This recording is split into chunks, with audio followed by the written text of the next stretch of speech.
శ్రీ మహాగణాధిపతయే నమః. అపార కరుణా సింధుం జ్ఞానదం శాంతరూపిణం శ్రీ చంద్రశేఖర గురుం ప్రణమామి ముదాన్వహం.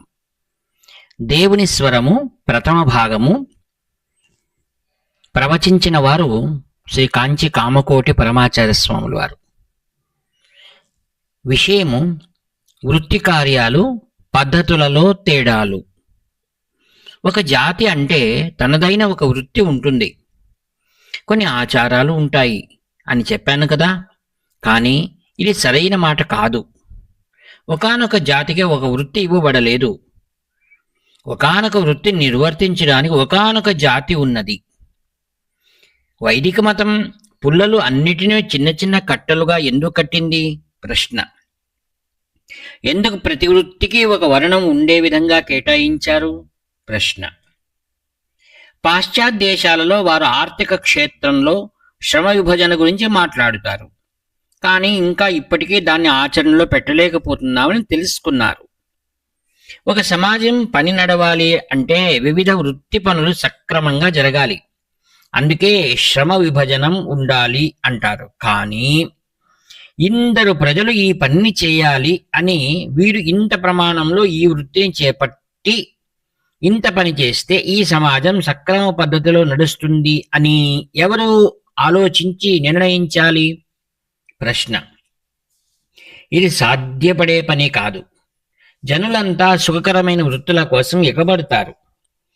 అనుచితమైన కోరిక కనిపించే చోట పోటీ వల్ల కలిగే వైమనస్యాన్ని, ఇంకా దాని వెంబడి జరిగే దుర్వ్యవహారాలనే మనం చూస్తున్నాం. అదే శ్రమ విభజనను మన దేశంలో ఒక వంశపారంపర్యంగా పాటించినప్పుడు శాంతి, సంతోషం, సంతృప్తి, స్నేహభావం ఉండేవి. ఆ వ్యవస్థ ఒడిదుడుకులను లోను కానంత వరకు కొనసాగింది. ఈనాడు ఒక కోటీశ్వరుడు కూడా సంతృప్తిగా లేడు. ఆ రోజుల్లో ఒక చెప్పులు కుట్టేవాడు కూడా సాఫల్య భావనతో సంతోషంగా ఉండేవాడు. ఏ నూతన వ్యవస్థాక్రమం చేత జనులు అక్రమ కోరికలు లోనవుతున్నారో, మనుష్యులు అసంతృప్తిలోకి తోయబడుతున్నారో అది వికాసంగా పరిగణింపబడుతున్నది. ఇంతవరకు చేసింది చాలదు, ఇంకా మరింత ఉత్సాహంగా వికాసం జరగాల్సి ఉన్నది అని కూడా మాట్లాడుతున్నారు. ఆ కాలంలో జనులు చెడు కోరికలను మనసులో పోషించుకునేవారు కారు.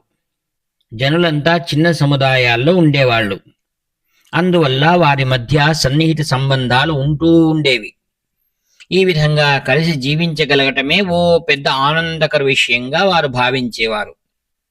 అది కాక వారికి మతం అంటే విశ్వాసం, భగవంతునిపై భక్తి.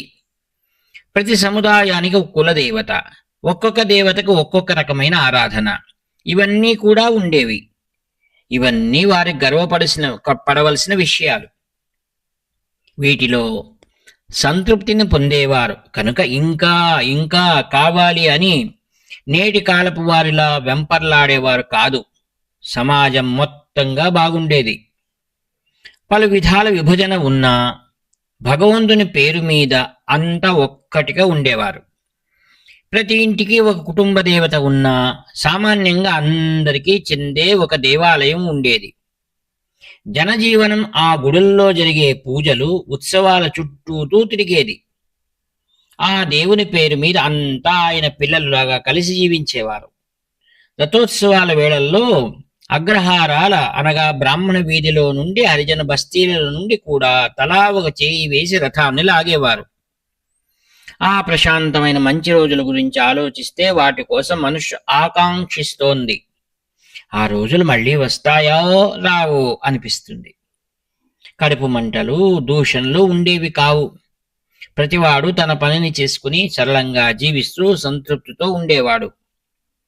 ఈ విషయాలన్నిటి గురించి ఆలోచించినప్పుడు హిందూ సమాజం అనేక సముదాయాలుగా విభజింపబడి ఉన్నప్పటికీ ఎన్ని ఆక్రమణలు జరిగినా తట్టుకుని నిలిచింది అనటం తప్పు అనిపిస్తుంది. సమాజం పలు సముదాయాలుగా విభజింపబడి ఉన్నది కనుకనే యుగాల తరబడి సజీవంగా ఉన్నది.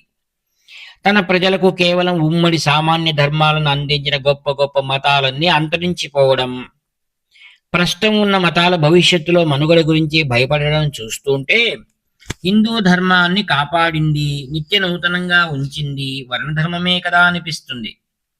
అన్ని పుల్లలను ఒకే కట్టగా కాక చిన్న చిన్న కట్టలను కలిపి ఒక పెద్ద కట్టగా భగవంతుడిపై భక్తి అనే తాడితో కట్టేసింది మన వర్ణధర్మమే. అందరికీ ఒకే రకమైన సామాన్య ధర్మాలను ఏర్పాటు చేసి వారి వారి మతాలు క్షీణించి నశించిపోతాయి. అంతర్గత కలహాలను, బాహ్య మతాల ఆక్రమణలను తట్టుకోలేకపోయాయి. భారతదేశంలో సామాన్య ధర్మం అంటే ఎన్నో రకాల విశేష ధర్మాలతో కూడినది కావడం వల్ల అంతర్గతంగా ఎన్ని కొత్త మతాలు పుట్టుకొచ్చినా, బయట నుండి ఆక్రమణలు జరిగినా వారిలో ఏది మంచిదో దాన్ని గ్రహించి ఏది విడిచిపెట్టవలసిందో దాన్ని తోసిపుచ్చటానికి అవకాశం ఉండేది. బౌద్ధ, జైన మతాలు మన దేశం నుండి కొన్ని వైదిక అంశాల ఆధారంగా పుట్టాయి. అందువల్ల హిందూ మతం వాటిని గ్రహించి తనలో ఇమిడి చేసుకుంది. ధర్మాల అనేకం కనుక విశాలంగా వ్యాపించి ఉన్నది కనుక కొత్త వాడికి చోటునివ్వటానికి, వాటిని తనదిగా చేసుకోవడానికి అవకాశం ఉండేది. వారిలో విరోధంగా ప్రవర్తించవలసిన అగత్యం కానీ, వారితో పోట్లాడవలసిన పని కానీ లేనే లేదు.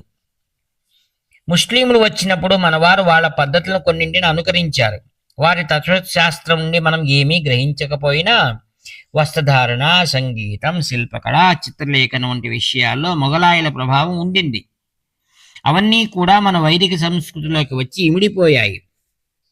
ఇది కూడా ఉత్తర భారతదేశంలో ఎక్కువగా జరిగింది.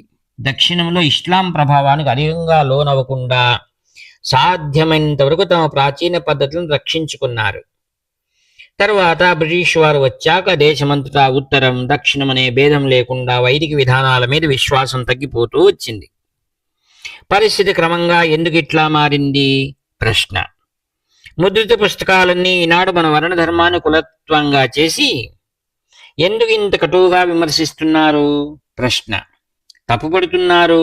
ప్రశ్న. దేశ ప్రగతికి అడ్డంకి వేసే భావన ఎందుకు ప్రబలిపోయింది? ప్రశ్న.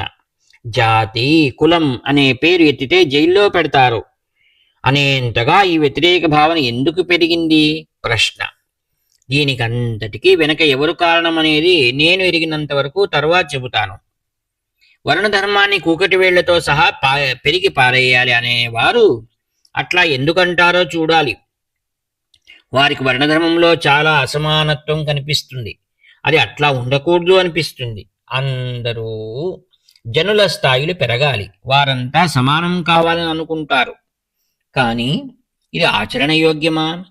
ప్రశ్న. దీనికి జవాబు చెప్పాలి అంటే జాతి వ్యవస్థ లేని దేశాలను చూస్తే చాలు.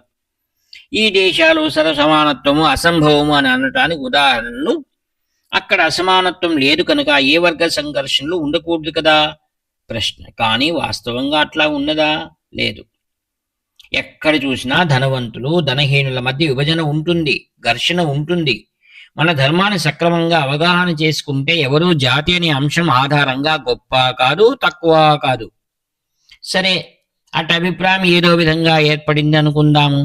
ఈ అభిప్రాయాన్ని మార్చడం మన కర్తవ్యం, అంతేకాని ఈ వ్యవస్థను విడనాటం కూడదు. జాతి కారణంగానే దాని నుంచి జనించిన కరుకుదనం, చేదు భావనల వల్లనే అసమానత్వం జనించింది అనే ప్రస్తుత ఆలోచన పద్ధతిని మనం అంగీకరించినప్పటికీ ఇతర దేశాల్లోనూ సామాజిక విభాగాల మధ్య కూడా వైషమ్యం ఉండి తీరుతూ ఉంది. ఈ దేశాలలో జాతి వల్ల తామే గొప్ప అని ఎవరూ అనకపోయినా ద్వేషం ఉంటోంది. ఎందుకంటే అవతలివాడు ధనము, పదవి కారణంగానూ గొప్ప అవుతాడు. అమెరికాలో అన్న వస్త్రాలు, నిలువ నీడ లేకుండా ఎవరూ లేరు. పని మనుషులు కూడా కార్లు ఉంటాయని అంటూ ఉంటారు. అటువంటప్పుడు అందరూ సంతోషంగా ఉండాలి కదా. అక్కడ కూడా ఒక కారు ఉన్నవాడు 2 కార్లు ఉన్నవాడిని చూసి ఈర్ష్యపడతాడు. $10 లక్షల బ్యాంకులో ఉన్నవాడు $20 లక్షల ఉన్నవాడిని చూసి అసూయపడతాడు. జీవిత అవసరాలకు, సుఖాలకు లోటు లేనప్పటికీ తమకన్నా ఎక్కువ డబ్బు ఉన్నవారితో, మరొకరితో హక్కుల కోసం, రాయితీల కోసం పోట్లాటలు ఉంటే దాని అర్థం ఏమిటి? లోపలే ఎక్కడో ఏదో రూపంలో అసమానత అనేది ఉంటూనే ఉంటుందనే కదా. కమ్యూనిస్ట్ రాజ్యం లాగా ప్రతివాడికి ఒకే అంత వేతనం ఉన్నా అక్కడ కూడా ఒకడు ఆఫీసర్గా, ఒకడు క్లర్క్గా ఉండాల్సిందే కదా. తేడాల గురించి రేగెత్తే బాహాటమైన ఘర్షణను అణిచివేసేందుకు ప్రభుత్వం బలవంత పెట్టవచ్చును. కానీ పదవి, స్థాయి తేడాలున్నంత కాలం శత్రుత్వం, అసూయలు ఉంటూనే ఉంటాయి. చాలా పెద్ద స్థాయిలో పోటీతత్వం ఉండేది కమ్యూనిస్టు దేశాల్లోనే. దానివల్లే ఈనాడు ఒక నియంతగా ఉన్నవాడు మరో రోజు ఎక్కడా కనపడదు. రేపు ఇంకెవరో నియంతగా వస్తాడు. పదవులను ఎవరూ సమానంగా చేయలేరు కనుక అక్కడ పదవుల ఆధారంగా పోటీ ఉన్నది. తారతమ్య భావాలు ఏదో రూపంలో ఉంటూనే ఉంటాయి. సామాజిక సమరసతకు హానికరమైన వైరభావాలకు, అసూయ ద్వేషాలకు కారణమయ్యే ఈ రకమైన అసమానత్వం కన్నా పొరపాటున పారంపర్య పద్ధతి వల్ల జనించిందని మనం పొరపాటును భావించిన తారతమ్యాలను భరించటమే మంచిది కదా అని నాకు అనిపిస్తుంది. ఈ పద్ధతి వల్ల దేశంలో శాంతి, అందరికీ తృప్తి ఉండి ఇది నా భాగ్యం వల్ల కలిగింది అనే భావంతో జనించే సంతృష్టి ఉండేది కాదా?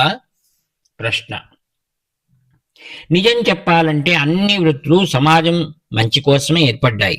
ఒకరు గొప్ప మరొకరు తక్కువ అనేది ఏమీ ఉండదు. ఏ పని చేపట్టినా దాన్ని నిర్దుష్టంగా చేసి కోరికలకు వశం కాకుండా భగవంతుడికి అర్పిస్తే చాలు. మనస్సు నిర్మలం చేయటానికి అంతకన్నా ఏమీ అక్కర్లేదు. ఒకడు గొప్ప మరొకడు తక్కువ అని ఆలోచించడం ఎంతో తప్పు. అట్టి తప్పుడు ఆలోచన విధానం కూడా పెద్ద విషయంగా పరిగణించనక్కర్లేదు. ఇతర దేశాల్లో కూడా ఇంకా ఎక్కువ మోతాదులో అసమానతలు ఉన్నాయి. నేను చెప్పదలిచింది ఏంటంటే ఆ అసమానత్వ కారణంగా ఇక్కడ లేనట్టే పోటీలు, సంఘర్షణలు కూడా అక్కడ ఉన్నాయి. మనం పలు విధాల మనల్ని మనం విభజించుకున్నాము, కానీ కలిసికట్టుగానే ఉన్నాము. మన నాగరికతను గొప్పగా వర్ధిల్ల చేశాము. తమలో విభజనలు లేవని అనుకున్న ఇతర సమాజాలలో ఐకమత్యం కొరవడి వారి నాగరికతలు అంతరించిపోయాయి. మన దేశంలో వృత్తులలో తేడాలు ఉండినవి, కానీ అంతరంగంలో ఐకమత్య భావన ఉండింది. అందువల్ల మన నాగరికత వర్ధిల్లింది. మిగతా చోట్లలో వృత్తులలో విభేదాలు లేవు, కానీ వారి మానసిక అసమ్మతి వల్ల దాని నుండి జనించే పోటీల వల్ల స్థానిక సంస్కృతులు విదేశీ సంస్కృతులకు ఆక్రమణ గురయ్యాయి. అన్నిటినీ సమానంగా చేయటం, ప్రతిదాన్ని ఉన్నంతగా ఉంచడం అనేవి ఆచరణ సాధ్యాలు కావు. క్రమరహితంగా విభాగాలను చేసినా లాభం ఉండదు. మన ధర్మశాస్త్రాలు మనకు ఒక మార్గాన్ని నిర్దేశించాయి. నేను దానికో ప్రతినిధిగా వచ్చాను, అందువల్లే చెబుతున్నాను. ఆచారాలలో, పద్ధతులలో తేడాలు ఉండాలి, కానీ మనస్సులో ఎప్పుడు ఐకమత్యం ఉండాలి. రెండింటినీ కలపవద్దు అని అంటున్నాను. బయట వ్యవహారాల్లో విభేదాలు ఎన్ని ఉన్నప్పటికీ మన హృదయంలో దయ కంటే దేశంలో పూర్తిగా శాంతి ఉంటుంది. ఆ విధంగానే మన దేశంలో సమాజం యుగాల తరబడి శాంతియుతంగా ఉన్నది. ప్రతివాడు తన వంశానుగత వృత్తిని స్వార్థరహితంగా అందరి హితం కోసం ఈ పనిని చేస్తున్నాను అనే ధారణతో చేస్తే అసమానత అనేది ఉండదు. ఏ ఉపద్రవం వచ్చి పడ్డా ప్రతివాడు సామాన్య ధర్మాలను రక్షించుకుంటూ ఎవరికి చెందిన విశేష ధర్మాలను వారు రక్షించుకుంటే అంతకన్నా కావాల్సినది మరేమీ లేదు. హరి ఓం తత్సత్. ఇట్లు వ్యాఖ్యాత నివర్తి నాగభూషణ శర్మ. హర హర శంకర జై జై శంకర, హర హర శంకర జై జై శంకర, హర హర శంకర జై జై శంకర.